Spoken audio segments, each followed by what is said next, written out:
ओम गणेशाय नमः। आप सभी भक्तों पर बुद्धदेव की कृपा सदा सर्वदा बनी रहे। भक्तों, आज आषाढ़ महीने की अंतिम बुधवार के दिन आप सभी श्रवण करेंगे बुधवार गणेश जी की व्रत कथा। बुधवार के व्रत करने और कथा को सुनने से बुद्धदेव की कृपा से भक्तों की सभी मनोकामनाएं अवश्य ही पूरी होती है। तो आइए भक्तों, शुरू करते हैं कथा। प्रेम से बोलिए गौरी पुत्र गणेश भगवान की जय, बुद्धदेव की जय। भक्तों, ये कथा उस समय की है जब माता लक्ष्मी को जगत जननी कहा जाता है, क्योंकि वे जगत के पालनहार भगवान विष्णु की पत्नी है। सारा संसार माता लक्ष्मी के ही प्रेम और माया से चलता है। भक्तों, पौराणिक कथा के अनुसार एक बार माता लक्ष्मी को इस बात का घमंड हो गया कि संसार में हर कोई लक्ष्मी को ही पाना चाहता है। लक्ष्मी के बगैर किसी का काम नहीं चल सकता, ऐसा माता को लगता था। विष्णु भगवान तो अंतर्यामी है ही। उन्होंने माँ लक्ष्मी के मन को भाप लिया, उनके अहंकार को भाप लिया। बस क्या था, भगवान को माता का यह अहंकार समाप्त करना बहुत जरूरी लगा। इसलिए उन्होंने कहा कि ये सच है देवी, लक्ष्मी के बगैर संसार में कुछ नहीं हो सकता। सारा संसार आपको ही पाने के लिए व्याकुल रहता है, लेकिन फिर भी देवी आप तो अपूर्ण हैं। भगवान विष्णु की बात सुनकर माता लक्ष्मी को बहुत बुरा लगा और उन्होंने भगवान से पूछा कि हे भगवान, मैं अपूर्ण कैसे हूँ, किस कारण से हूँ, कृपा करके मुझे बताइए। तब भगवान विष्णु जी ने कहा कि जब तक कोई भी स्त्री माँ नहीं बनती तब तक वह पूर्ण नहीं होती। ये जानकर माँ लक्ष्मी अत्यंत पीड़ा का अनुभव करने लगी और वे अपनी मन की बात कहने के लिए अपने सखी पार्वती माता के पास पहुंची। माँ लक्ष्मी को देखकर पार्वती बहुत प्रसन्न हुई, लेकिन लक्ष्मी जी को परेशान जानकर माता ने कहा, हे लक्ष्मी जी, सब कुशल तो है ना, आप इतना उदास क्यों हैं? तब लक्ष्मी जी कहने लगी, पार्वती, निसंतान होना भी बेहद परेशान कर रहा है। भगवान विष्णु मुझे कहते हैं मैं अपूर्ण हूँ, इसलिए हे पार्वती, क्या आप अपने दोनों पुत्र में से एक पुत्र को मुझे गोद दे सकती हैं? माता पार्वती ने लक्ष्मी जी का दुख दूर करने के लिए ये बात मान ली और गणपति को माता लक्ष्मी को सौंप दिया। इसके बाद से गणपति माता लक्ष्मी के दत्तक पुत्र कहलाए। इसके बाद माँ लक्ष्मी ने कहा कि आज से जिस घर में लक्ष्मी के साथ उसके दत्तक पुत्र गणेश की भी पूजा होगी, वहाँ माँ लक्ष्मी की कृपा हमेशा बनी रहेगी। यही कारण है कि गणपति के साथ लक्ष्मी की प्रतिमा विराजमान होती है और दोनों की पूजा हमेशा साथ ही की जाती है। तो प्रेम से बोलिए गणेश भगवान की जय, लक्ष्मी माता की जय, पार्वती माता की जय। अब आइए सुनते हैं दूसरी पौराणिक कथा। समतापुर नगर में मधुसूदन नाम का एक धनी व्यक्ति रहता था। मधुसूदन का विवाह 1 मास पहले ही बलरामपुर नगर की सुंदर लड़की, जिसका नाम था संगीता, उसी से हुआ था। शादी के कुछ दिन बाद ही संगीता की माता की तबीयत खराब हो जाती है, इसलिए संगीता अपने माता के घर चली जाती है और वहीं पर कुछ दिन रुक जाती है और इधर मधुसूदन अकेला ही रहता है। जब संगीता की माता का तबीयत ठीक हो जाता है तो मधुसूदन बुधवार के दिन ही अपने पत्नी को लेने के लिए बलरामपुर के लिए रवाना हो जाता है। बलरामपुर पहुंचकर अपने ससुरारी में जाता है और अपने सास ससुर से संगीता को विदा करने के लिए आज्ञा मांगता है। लेकिन संगीता के माता पिता बोले, दामाद जी, आज तो बुधवार का दिन है। बुधवार के दिन बेटी की विदाई और कोई भी शुभ कार्य के लिए यात्रा नहीं करना चाहिए। लेकिन मधुसूदन अपने सास ससुर की एक भी बात नहीं माना और जिद पर अड़ गया कि मैं आज ही संगीता को लेकर जाऊंगा और कुछ भी नहीं होगा, आप खुशी खुशी विदा कर दीजिए। अब अपने दामाद के जिद के आगे संगीता के माता पिता हार मान लेते हैं और अपनी बेटिया को विदा कर देते हैं।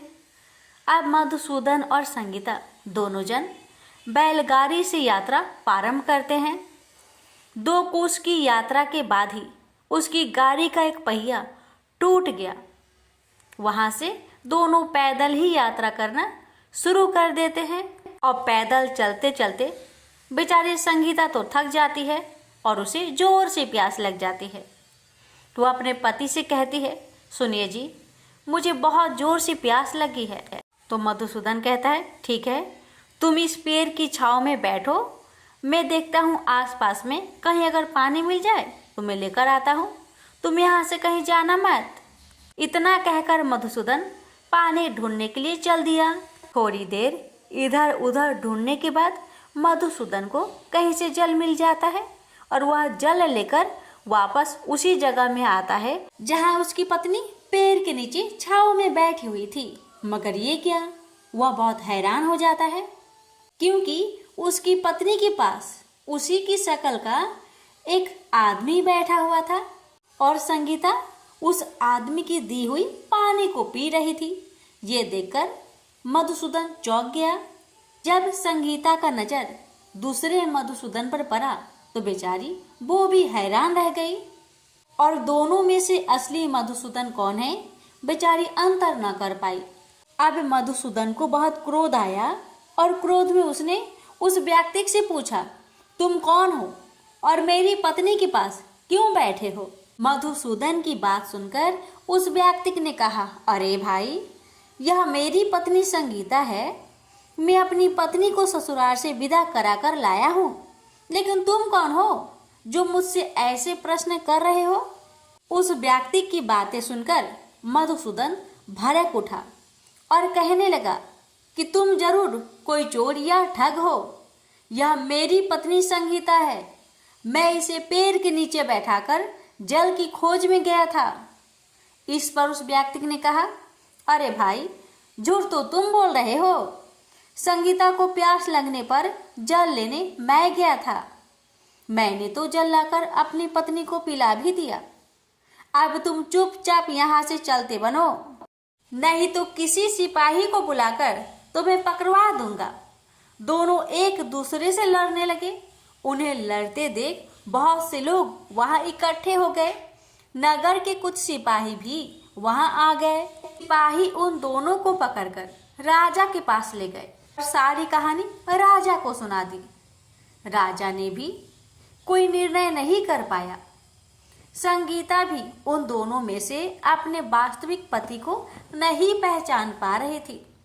राजा ने दोनों को ही कारागार में डाल देने के लिए कहा। राजा के इस फैसले पर असली मधुसूदन भयभीत हो गया। तभी आकाशवाणी हुई, मधुसूदन, तूने संगीता के माता पिता की बात नहीं मानी और बुधवार के दिन अपनी पत्नी को ससुराल से ले आया। यह सब भगवान बुद्ध देव के प्रकोप से हो रहा है। भविष्यवाणी सुनकर मधुसूदन बहुत डर गया और हाथ जोड़कर बुद्ध देव से क्षमा प्रार्थना करने लगा कि हे बुद्ध देव, हे भगवान, मुझसे बहुत बड़ी गलती हो गई कि मैंने अपने सास ससुर की बातें ना मानी। उसका सजा मुझे मिल चुका है। हे भगवान, कृपा करके मुझे क्षमा कर दीजिए। मैं आगे से ऐसी गलती कभी नहीं करूँगा, मुझे माफ कर दीजिए। मैं भविष्य में आप कभी भी बुधवार के दिन यात्रा नहीं करूँगा और सदैव बुधवार को आपका व्रत किया करूँगा और कथा सुना करूँगा। मधुसूदन के प्रार्थना करने से भगवान बुद्ध देव उसे क्षमा कर देते हैं और तभी दूसरा व्यक्ति राजा के सामने से ही गायब हो जाता है। राजा और दूसरे लोग इस चमत्कार को देखकर हैरान हो गए। भगवान बुद्ध देव की इस अनुकंपा से राजा ने मधुसूदन और उसकी पत्नी को सम्मान पूर्वक विदा किया। कुछ दूर चलने पर रास्ते में उन्हें वही बैलगाड़ी मिल गई। बैलगाड़ी का टूटा हुआ पहिया भी अपने आप जुड़ा हुआ था। दोनों उसमें बैठकर समतापुर की ओर चल दिए। मधुसूदन और उसकी पत्नी संगीता दोनों बुधवार को व्रत करते हुए आनंद पूर्वक जीवन यापन करने लगे। इस तरह भगवान बुद्ध देव की कृपा से उनके यहाँ खुशियां बरसने लगी। इस तरह जो भी स्त्री या पुरुष विधिवत बुधवार का व्रत करके व्रत कथा को श्रद्धा पूर्वक सुनते हैं, भगवान बुद्ध देव उनके सभी कष्टों को दूर करते हैं। प्रेम से बोलिए बुद्ध देव भगवान की जय। एक समय की बात है, एक भाई बहन रहते थे।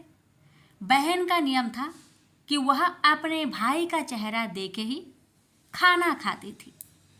हर रोज वह सुबह उठती थी और जल्दी जल्दी सारा काम करके अपने भाई का मुंह देखने के लिए उसके घर जाती थी। एक दिन रास्ते में एक पीपल के नीचे गणेश जी की मूर्ति रखी थी। उसने भगवान के सामने हाथ जोड़कर कहा कि मेरे जैसा अमर सुहाग और मेरे जैसा अमर पिहर सबको दीजिए। यह कहकर वह आगे बढ़ जाती है।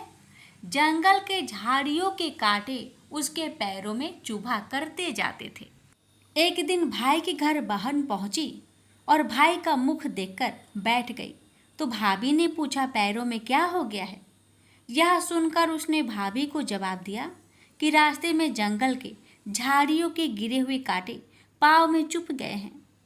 जब वह वापस अपने घर आ जाए तब भाभी ने अपने पति से कहा कि रास्ते को साफ करवा दो, आपकी बहन के पाँव में बहुत सारे कांटे चुभ गए हैं। भाई ने तब कुल्हाड़ी लेकर सारी झाड़ियों को काटकर रास्ता साफ कर दिया, जिससे गणेश जी का स्थान भी वहाँ से हट गया। यह देखकर भगवान गुस्सा हो गए और उसके भाई के प्राण हर लिए। लोग अंतिम संस्कार के लिए जब भाई को ले जा रहे थे तब उसकी भाभी रोते हुए लोगों से कही, थोड़ी देर रुक जाओ, उसकी बहन आने वाली है, वह अपने भाई का मुख देखे बिना नहीं रह सकती, उसका यह नियम है। तब लोगों ने कहा, आज तो देख लेगी पर कल कैसे देखेगी? रोज दिन की तरह बहन अपने भाई का मुंह देखने के लिए जंगल में निकली। तब जंगल में उसने देखा कि सारा रास्ता साफ किया हुआ है। जब वह आगे बढ़ी तो उसने देखा कि सिद्धि विनायक को भी वहाँ से हटा दिया गया है। तब उसने जाने से पहले गणेश जी को एक अच्छे स्थान पर रखकर उन्हें स्थान दिया और हाथ जोड़कर बोली, भगवान मेरे जैसा अमर सुहाग और मेरे जैसा अमर पिहर सबको देना। और फिर बोलकर आगे निकल गई।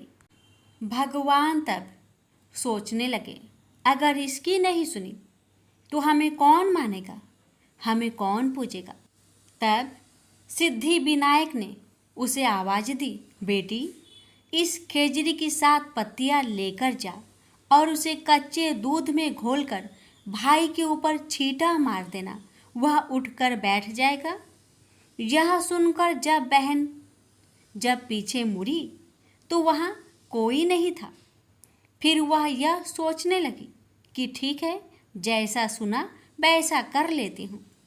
फिर वह 7 खेजड़ी की पत्तियाँ लेकर अपने भाई के घर पहुँची। उसने देखा वहाँ कई लोग बैठे हुए हैं। भाभी बैठी रो रही है और भाई की लाश रखी है। तब उसने उस 7 पत्तियों को बताए हुए नियम के तहत भाई के ऊपर इस्तेमाल किया। तब भाई उठकर बैठ गया। भाई बोला बहन से, बोला मुझे बहुत ही गहरी नींद आ गई थी। तब बहन बोली, यह नींद किसी दुश्मन को भी ना आए। और उसने सारी बात अपने भाई को बता दी। तो मान्यता के अनुसार ये है गणेश जी की चमत्कारी कथा। प्रेम से बोलिए गणेश भगवान जी की जय। बहुत समय पहले की बात है, किसी गांव के बाहर एक बरगद का पेड़ था, जिसके पास ही गणेश जी का एक छोटा सा मंदिर था। गांव में और मंदिर नहीं थे, इसलिए सब लोग इसी मंदिर में आकर पूजा किया करते थे। गांव में एक भिखारी भी रहता था। भीख मांगना ही उसका काम था। गांव छोटा सा था। भिखारी को काफी भीख नहीं मिलती थी, इसलिए यह और कोई उपाय न देखकर मंदिर के दरवाजे पर बैठने लगा। सोचने लगा कि लोग यहाँ धर्म करने आते हैं और नहीं तो सही पेट भरने लायक भीख तो मिल जाया करेगी। भिखारी दिन भर मंदिर के दरवाजे पर बैठा रहता और जब वहां किसी को आते देखता तो शिव शिव रटने लगता। इस तरह बेचारा दिन भर गणेश जी और शिव जी का नाम जपता रहता था, मगर शाम तक उसे भीख मिलती थी। फिर 2-4 मुट्ठी अन्न और कुछ फल मूल और कभी कभी 4-6 पैसे मिलते थे। हालांकि इतनी थोड़ी आमदनी से किसी की गुजर कैसे हो सकती है। फिर भिखारी को अपना ही नहीं बल्कि अपनी बेटी की भी चिंता करनी पड़ती थी। उसकी बेटी का नाम था कमला और वह बड़ी चतुर और बड़ी समझदार थी, मगर चतुराई और समझदारी से तो पेट की आग नहीं बुझती, उसे तो भोजन चाहिए। इसलिए कमला कभी कभी अपने बाप को भोजन पाने के लिए तंग करने लगती थी। उस वक्त भिखारी के दिल पर बड़ी चोट लगती, उसकी आंखें भर आती थी। वह चिंता के समुद्र में डूब उतरने लगता था। गर्मी के दिन थे, दोपहर का समय था। ऊपर आसमान और नीचे धरती धक धक जल रही थी। चारों तरफ सन्नाटा छा रहा था। ऐसे ही समय में महादेव पार्वती लोगों का सुख दुख देखने इस संसार में आए। चलते चलते वे उसी गांव में पहुंचे और गणेश जी के मंदिर के सामने से निकले। भिखारी उन्हें आते देख ओम नमः शिवाय की रटना रटने लगा। भिखारी की यह हालत देख पार्वती जी को बड़ी दया आई। उन्होंने महादेव जी से कहा, भगवान इस भिखारी की तरफ भी तो देखिए, बेचारा कितना दुखी है। देखिए तो कितने प्रेम से आपका नाम जप रहा है और आप भगवान कितने कठोर है।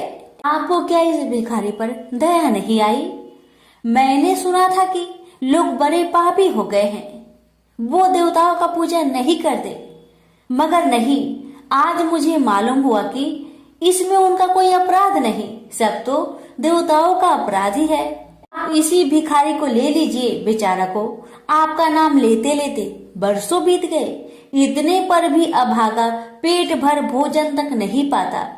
जब देवता ही ऐसे कठोर हो जाएंगे तब कोई काहे उनकी पूजा करेगा। महादेव जी को पार्वती जी की बात लग गई। भगवान बोले, देवी आप असल बात क्या है नहीं जानती और आप जान भी नहीं सकती, क्योंकि आपका हृदय ही इतना कोमल है कि मैं कहता हूँ देवी आप जिद ना करें, जो हो रहा है उसे होने दीजिए। देवी ने एक ना सुना तो भगवान ने कहा, ठीक है तो मैं आज इस भिखारी के लिए कुछ बंदोबस्त करा देता हूँ, जिससे इस भिखारी का दुख दूर हो जाएगा। इतना कहकर महादेव जी पार्वती जी के साथ मंदिर में पहुँचे। माता पिता को आते देख गणेश जी उठकर खड़े हो गए। उन्होंने बड़े प्रेम से माता पिता को प्रणाम किया। महादेव जी ने गणेश जी को आशीर्वाद दिया और कहा, देखो बेटा, यह भिखारी वर्षों से तुम्हारे द्वार पर बैठा है, मेरा नाम जपा करता है, मगर तुमने अब तक इस पर दया क्यों नहीं किया? अब ऐसा कुछ उपाय करो जिससे इस बेचारे का दुख दूर हो जाए। गणेश जी ने हाथ जोड़कर उत्तर दिया, अच्छी बात है पिताजी, 7 दिन के भीतर उसका दुख दूर हो जाएगा, उसे कहीं न कहीं से 2 लाख रुपए मिल जाएंगे। गणेश जी का उत्तर सुनकर महादेव पार्वती आगे को चल गए। इसी समय एक बनिया मंदिर में पूजा करने आया था। वह आड़ में छिपा छिपा महादेव जी और गणेश जी की बातें सुन रहा था। उसने सोचा, ये तो बहुत अच्छा मौका है, यदि थोड़ी चतुराई से काम लूं तो सहज ही 2 लाख का मालिक मैं हो सकता हूँ। बस वह बड़ी खुशी से भिखारी के सामने पहुंचा और उसे प्रणाम कर एक तरफ बैठ गया। भिखारी को आज तक किसी ने प्रणाम नहीं किया था, न कोई उसके पास आकर बैठा ही था। बनिए की इस काम से भिखारी ने समझा कि यह बेशक कोई भला मानुष है। वह मन ही मन प्रसन्न हुआ और बनिए से बोला, बाबा आप बहुत दयालु जान पड़ते हैं, कहिए मेरे पास आने की कृपा क्यों कर हुई? आप नहीं जानते मैं गरीब भिखारी हूँ, बनिए को तो अपना मतलब गांठना था। मीठेपन से बोला, आप भिखारी है। कौन कहता है कि आप भिखारी है? मुझे अच्छी तरह मालूम है कि आप एक पहुंचे हुए महात्मा हैं और आपके दर्शन से लोगों के पाप दूर हो जाते हैं। मैं भी आपके दर्शन करने चला आया हूँ। मुझे आपसे कुछ पूछना है, यदि आज्ञा दो तो पूछो। भिखारी खुशी से बोला, पूछिए। बनिया बोला, भला दिन भर आपको कितनी भीख मिल जाती है? भिखारी बोला, भाई मिलने की क्यों पूछते हो, यहाँ तो पेट की भी लाले पड़े रहते हैं। रोजाना 2-4 मुट्ठी अन्न मिल जाता है, कभी 2-4 पैसे भी मिल जाते हैं। किसी तरह दिन काट लेता हूँ। बनिया कहने लगा, राम राम, आप जैसे महात्मा और यह कष्ट। इस गांव के आदमी भी क्या आदमी हैं? आपकी थोड़ी सी सहायता नहीं कर सकते? आप कैसे यह कष्ट सह लेते हैं? मुझे तो आप पर बड़ी दया आती है। मेरे जी में आता है कि मैं आपकी कुछ सेवा करूं, पर कहने में डर मालूम होता है। भिखारी बोला, आप मेरी सहायता कर सकते हैं? अब बनिया हंसते हुए बोला, मेरी इतनी हैसियत कहाँ है जो आपकी कुछ सेवा कर सकूं। मगर एक बात है, आज से 7 दिन तक आपको जो कुछ भी मिले वह मुझे दे दीजिए। बदले में आपको मैं 100 रुपया दे दूंगा। 100 रुपये के नाम सुनते ही भिखारी मारे खुशी के उछल पड़ा। उसने सोचा, अगर 100 रुपये मिल जाए तो क्या कहना, यहाँ तो 7 दिन में 7 आने के सामान भी न मिले, तब तो 100 रुपये छोड़ देना सरासर बेवकूफी होगी, पूरा गधापन है। मगर इसी समय उसे लड़की की ख्याल आ गई। उसने सोचा, अगर मैं 100 रुपया लेकर घर पहुंचा और मेरी बिटिया रानी गुस्सा करने लगी तो पहले मैं उसकी सलाह ले लेता हूँ। बस यही विचार में आते ही उसने बनिए को जवाब दिया, आपने मुझ पर बड़ी कृपा की, मगर मैं अभी कुछ नहीं कह सकता। सोच विचार करके कल कहूँगा। जब बनिया चला गया तब भिखारी ने अपनी बिटिया को बुलाया और उससे सब हाल कह सुनाया। चतुर बिटिया कमला ने फौरन समझ गई कि इसमें जरूर कोई बनिए की शैतानी है। उसने पिता से कहा, बनिया बिना फायदे के क्यों 100 रुपये देने चला? खैर कोई बात नहीं पिताजी, मैं कल उस बनिए से बातें तय कर लूंगी, मगर आप बीच में कुछ ना बोलना। उधर बनिए का बुरा हाल था। रात भर उसके पेट में चूहे उछलते रहे। बड़ी मुश्किल से सवेरा हुआ। बनिए की जान में जान आई। वह हाथ मुंह धोते ही भिखारी के पास आ पहुंचा और छुटते ही बोला, क्या विचार किया आपने? कमला भी बनिए से निपटने को तैयार बैठी थी। बनिए की बात सुनते ही उसने जवाब दिया, सेठ जी, हम लोगों ने विचार किया, भला 100 रुपये में क्या होता है, इतना सस्ता सौदा होना मुश्किल है, माफ कीजिए। कमला का उत्तर सुनते ही बनिए पर मानो बिजली गिर पड़ी। पर लाख रुपए के लालच छोड़ना भी कठिन था। वह 200 रुपए देने को राजी हो गया। अब तो कमला का संदेह और भी पक्की हो गया। वह समझ गई कि बनिया जरूर किसी भारी लाभ के लिए ही इतने रुपए देना चाहता है। उसने जवाब दिया, सेठ जी, इतना सस्ता सौदा और कहीं होता होगा? 100 दो, 100 या 1000 दो। 1000 में तो होता ही क्या है? जो चीज आप कौड़ियों में मोल खरीदना चाहते हैं वह लाख रुपए में भी सस्ती है। यह सुनकर बनिया बहुत घबराया, परंतु उसने अपनी कोशिश जारी रखी।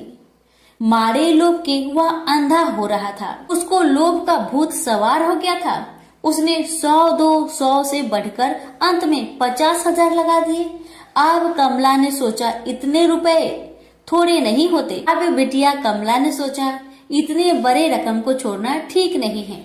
उसने बनिए से कहा, खैर आप नहीं मानते तो मैं ही आपकी बात मान लेती हूँ, मगर शर्त यह है कि रुपए अभी मिलने चाहिए। ये शर्तें मंजूर करने में बनिए को क्या उजर थी।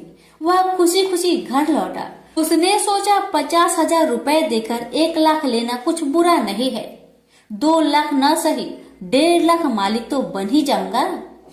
आहा, मेरी तकदीर भी कितनी चोखी है। 7 ही दिन में 50,000 का लाभ हो गया।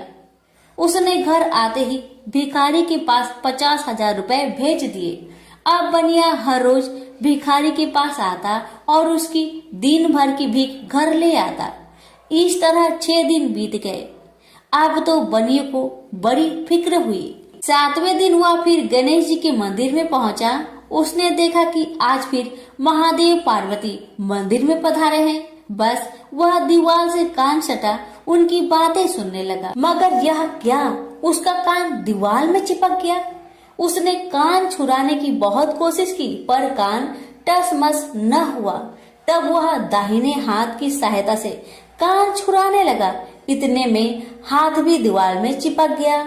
इधर महादेव जी ने गणेश जी से पूछा, बेटा इस भिखारी के लिए कुछ इंतजाम हुआ है? गणेश जी बोले, जी हाँ, उसे 50,000 रुपए तो दिलवा दिए हैं, बाकी के लिए बनिए को दीवार से चिपका कर रखा है। यह बनिया बड़ा लोभी कंजूस है।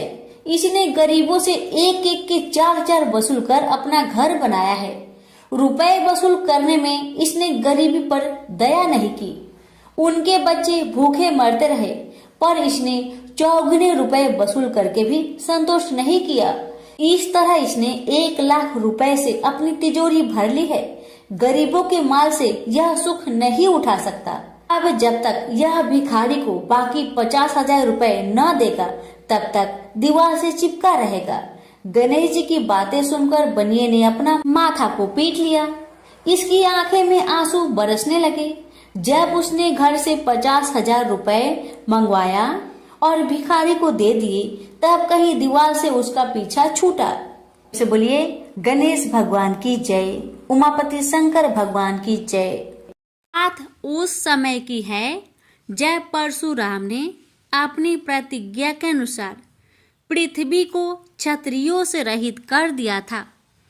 तब वे अपने गुरु भूतनाथ के चरणों में प्रणाम करने और गुरु पत्नी अम्बा तथा उनके नारायण तुल्य दोनों गुरुपुत्र कार्तिकेय और गणनायक को देखने की लालसा से कैलाश पहुँचे। वहाँ उन्होंने अत्यंत अद्भुत कैलाशपुरी का दर्शन किया। अपने गुरु की उस दिव्य पुरी के दर्शन कर उनका नंदन आनंद विभोर हो गए। फिर उन्होंने शिव का 15 योजन ऊंचा और 4 योजन विस्तृत अत्यंत सुंदर आश्रम देखा। परशुराम वहाँ सबसे मिले और उन्होंने सबसे बात की। इसके बाद वे नंदीकेश्वर से आज्ञा प्राप्त कर प्रसन्नता पूर्वक आश्रम के भीतर प्रविष्ट हुए। कुछ ही आगे जाने पर महातपस्वी परशुराम ने बहुमूल्य रत्नों से निर्मित सैकड़ों मंदिर देखे। उन्होंने वहां का भीतरी द्वार देखा जो नाना प्रकार की चित्रकारी से चित्रित तथा हीरे मोतियों की गुथी हुई मालाओं से अत्यंत शोभ्यमान था। परशुराम ने द्वार के बाएं भाग में अपने गुरुपुत्र कार्तिकेय को देखा और दाहिने ओर पार्वती नंदन गणेश तथा शिव पार्वती का अवलोकन किया। वे वहां रत्नाभरण भूषित बहुमूल्य रत्नों से बने सिंहासनों पर आसीन थे। परशुराम सबसे मिलते और प्रेम पूर्वक बात करते हुए प्रसन्नचित चित्त से आगे बढ़े ही थे कि गणेश ने उन्हें देखकर कहा, शूलपाणी इस समय शयन कर रहे हैं। मैं उन परम प्रभु की आज्ञा प्राप्त कर तत्काल तुम्हें साथ ले चलूंगा। बस इतनी देर रुक जाओ। परशुराम ने गणेश के सम्मुख खड़े खड़े उत्तर दिया, बंधुवर, मैं अपने गुरु शिव व माता पार्वती के दर्शन करना चाहता हूँ। मैं उनके चरणों में प्रणाम कर अभी लौट जाऊंगा। गणेश ने उन्हें अनेक प्रकार से समझाते हुए कहा, इस समय भूतेश्वर शिव एवं माता पार्वती अंतःपुर में है, अतएव अभी आपको वहां नहीं जाना चाहिए। परम गुरुदेव शिव एवं माता पार्वती के चरण कमलों के दर्शन करने का मेरा सहज अधिकार है। परशुराम अपने आग्रह पर दृढ़ थे, किंतु गणेश उन्हें अत्यंत विनय पूर्वक समझाते रहे। मैं तो परम पिता शिव एवं माता पार्वती के दर्शनार्थ जाऊंगा ही। यह कहकर परशुराम आगे बढ़ना ही चाहते थे कि गणेश ने उन्हें रोक दिया। 21 बार पृथ्वी को क्षत्रियों से रहित करने वाले भृगु नंदन कुपित हो गए और उनका गणेश से विवाद ही नहीं हुआ, हाथापाई भी होने लगी।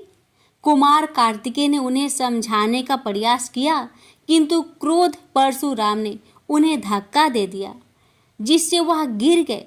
शिव पुत्र गणेश ने उठकर परशुराम की ओर डंडा के लिए उनकी भर्त्सना की, तो क्रोध परशुराम ने अपना तीक्ष्ण परशु उठा लिया। तब गणेश ने अपनी सूंड बढ़ाकर उन्हें उसमें लपेट लिया और घुमाने लगे। गणेश की सूंड में लिपटे परशुराम सर्वथा असहाय और निरुपाय थे। गणेश के योग बल से परशुराम अस्तंभित रह गए। गणेश ने परशुराम को सप्तद्वीप, सप्त पर्वत, सप्त सागर, भूलोक, स्वर्गलोक, जनलोक, ध्रुवलोक, गौरीलोक और शंभुलोक में घुमाते हुए समुद्र में फेंक दिया। परशुराम समुद्र में तैरने लगे तो निरामयी गणनाथ ने उन्हें पुनः अपनी सूंड में उठा लिया और घुमाते हुए बैकुंठ धाम दिखाकर गोलोक धाम का दर्शन करा दिया। वहां परशुराम ने मंद मंद मुस्कुराते हुए बंसी विभूषित नवनीरद श्री कृष्ण के साथ रासवेड़ी राधा का दर्शन किया, तो वे बार बार उनके मंगलमयी चरण कमलों में प्रणाम करने लगे। कुछ देर बाद परशुराम सचेत होकर पृथ्वी पर गिर पड़े। समय उनका प्रतिवादी मुख स्तंभ गणेश जी द्वारा किया हुआ स्तंभन भी दूर हो गया। तब उन्होंने अपने अभीष्ट देवता श्री कृष्ण के जगत गुरु शिव द्वारा प्रदत्त परम दुर्लभ स्रोत एवं कवच का स्मरण किया और संपूर्ण शक्ति से सूर्य की प्रभा के तुल्य तीक्ष्णतम अपने परशु से गौरी नंदन पर प्रहार कर दिया। गणेश ने अपने परम पूज्य पिता के अमोघ अस्त्र का सम्मान करने के लिए उसे अपने बाएं दांत से पकड़ लिया। शिव शक्ति के प्रभाव से वह तेजस्वी परशु गणेश के बाएं दांत को समूल काट कर पुनः रेणु का पुत्र परशुराम के हाथ में लौट आया। गणेश का दांत टूटते ही भयानक गर्जना हुई और रक्त का फवारा फूट पड़ा। मुंह से निकलकर रक्त से सना दांत भूतल पर गिर पड़ा। उस समय धरित्री कांप उठी। यह दृश्य कार्तिकेय, क्षेत्रपाल आदि पार्षद तथा शून्य में देवगण अत्यंत भयभीत होकर हाय हाय करने लगे। कैलाशवासी डर से मूर्छित हो गए। निंद्रापति सुधत्मा शिव की निंद्रा भंग हुई। बेटा यह क्या हुआ? दौड़ी हुई पार्वती आई तो उन्होंने अपने पुत्र गणेश के टूटे दांत तथा रक्त से सने हुए मुंह को देखा और देखा कि उनके हृदय खंड गणेश क्रोध शून्य परम शांत लज्जा से सिर झुकाए खड़े हैं। अत्यंत व्याकुल होकर उन्होंने स्कंद से पूछा, क्या बात है? यह कैसे हुआ? स्कंद द्वारा संपूर्ण वृत्तांत सुनकर पार्वती अत्यंत क्रोध हुई और अपने प्रिय पुत्र गणेश जी को सीने से लगाकर रोती हुई शिव से बोली, मेरे पुत्र गणेश और आपके शिष्य परशुराम में किसका दोष है? आप ही निर्णय करें। फिर माता पार्वती ने अपने सम्मुख परशुराम को शिव के प्रमोदक द्वारा चरण कमलों की निर्भयता पूर्वक सेवा करते हुए देखकर कहा, हे महाभाग राम, तुम योगियों के गुरु देवाधिदेव महादेव के शिष्य हो। तुम शुद्ध मन वाले हो। तुम्हारी अशुद्धता का कारण मेरी समझ में नहीं आ रहा। तुमने करुणामय गुरु से अमोघ परशु प्राप्त कर पहले तो उसकी क्षत्रिय जाति पर परीक्षा की और अब गुरु पुत्र पर परीक्षा की है। श्रुति गुरु दक्षिणा देने का निर्देश करती है और तुमने अत्यंत निर्दयता पूर्वक गुरु पुत्र का समूल एक दांत ही नष्ट कर दिया। अब इसका सिर भी काट डालो। चरमता का अमोघ परशु प्राप्त कर ले तो क्षुद्र श्रृंगाल भी वनराज को मार सकता है। इतना कहकर क्रोध से भगवती पार्वती परशुराम को मारने के लिए प्रस्तुत हो गई।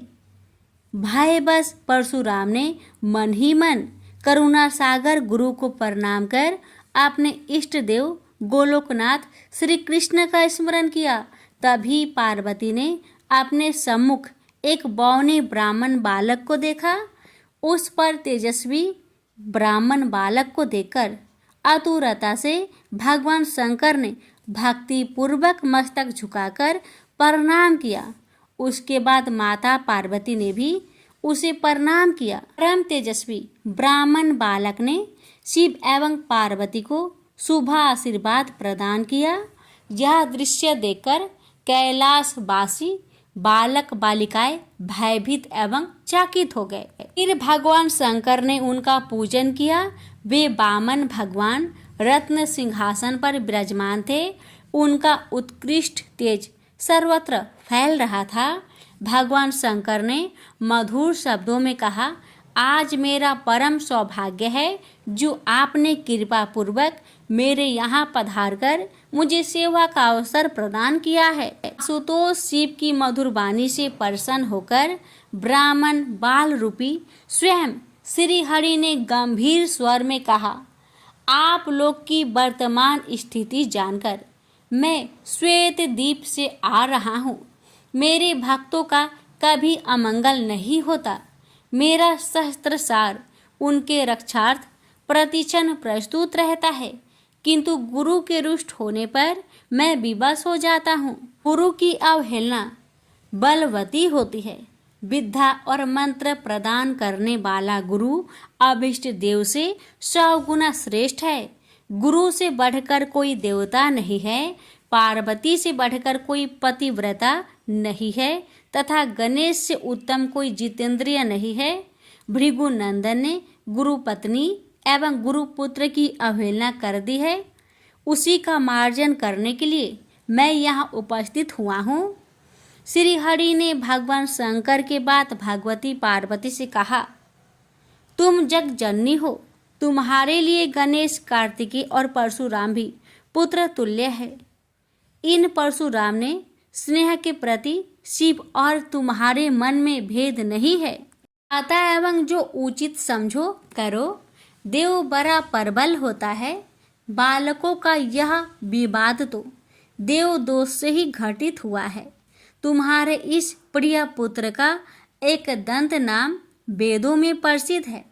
फिर श्री हरि ने परशुराम से कहा, राम, तुमने क्रोधवश शिवा पुत्र गणेश का दांत तोड़कर अनुचित किया है। इस कारण तुम निश्चय ही अपराधी हो। ये सर्वशक्ति स्वरूपा पार्वती प्रकृति से परे और निर्गुण है। श्री कृष्ण भी इन्हीं की शक्ति से शक्तिशाली हुए हैं। ये समस्त देवताओं की जननी है। तुम इनकी स्तुति कर इन्हें संतुष्ट करो। इतना कहकर श्री हरि बैकुंठ के लिए प्रस्थान कर गए। परशुराम ने भी स्नान कर शुद्ध वस्त्र धारण कर लिए। वह हाथ जोड़कर गुरुदेव के चरणों में प्रणाम कर सिर झुकाए जगजननी गौरी का स्तवन करने लगे। भक्तवर परशुराम के संपूर्ण अंग पुलकित थे और उनके नेत्र से अश्रु प्रवाहित हो रहे थे। इस प्रकार करुण प्रार्थना करते हुए अंत में परशुराम ने कहा, जगजननी, रक्षा करो, मेरे अपराध को क्षमा कर दो। भला कहीं बच्चे के अपराध करने से माता कुपित होती है। यह कहकर परशुराम ने माता पार्वती के चरणों में प्रणाम कर अत्यंत दुखी होकर रोने लगे। परशुराम की करुण प्रार्थना से करुणामयी पार्वती का हृदय द्रवित हो गया। उन्होंने प्रीति पूर्वक परशुराम को अभय दान देते हुए कहा, बेटा, अब शांत हो जाओ। आशुतोष के अनुग्रह से तुम्हारी सर्वत्र विजय हो। सर्वतरात्मा श्री हरि तुम पर सदा प्रसन्न रहे। गुरुदेव शिव में तुम्हारी भक्ति सुदृढ़ रहे। तुम अमर हो जाओ। इसी प्रकार दयामयी पार्वती ने परशुराम को आशीर्वाद दिया और वे अपने अंतपुर में चली गई। उस समय वहाँ श्री भगवान के मंगल नाम का उच्च घोष होने लगा। फिर परशुराम ने एकदंत गणेश का स्तवन किया और गंधे, पुष्प, धूप, दीप एवं तुलसी रहित नैवेद्य आदि से लंबोदर की विधि पूर्वक पूजा की। परशुराम ने भक्ति भाव से भाई गणेश को संतुष्ट कर माता पार्वती एवं कृपा सिंधु त्रिलोचन के चरणों में प्रणाम किया। फिर उन्होंने गुरु की आज्ञा प्राप्त कर प्रसन्नता पूर्वक वहां से प्रस्थान किए। प्रेम से बोलिए गौरी पुत्र गणेश भगवान की जय। हर हर महादेव। माता पार्वती की जय।